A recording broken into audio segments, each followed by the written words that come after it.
Hi friends, welcome to our channel. இது பார்த்தீங்கன்னா blouse bit, 1 metre blouse பிட்டில் இந்த பாவாடை தைச்சிருக்கோங்க. பாடிஸ்க்கு மட்டும் தனியாக துணி எடுத்து தைச்சிருக்கோம். இது 1 மீட்டர் சில்க் காட்டன் ப்ளவுஸில் வந்துட்டு தைச்சிருக்கோங்க. இந்த சட்டை தைச்சிருக்கோம். கைக்கு பார்த்திங்கன்னா பஃப் ஸ்லீவ் வச்சுருக்கோங்க. பார்டர் கொடுத்து இந்த நெக்குக்கு ஸ்டோன் லேஸ் ஸ்டார் நெக் வச்சுருக்கோங்க.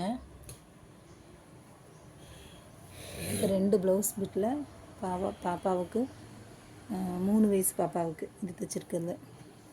பட்டு பாவாடையும் ஸ்கர்ட்டும் தைச்சிருக்காங்க. இது எப்படி இருக்குன்னு சொல்லுங்கள். Thank you friends.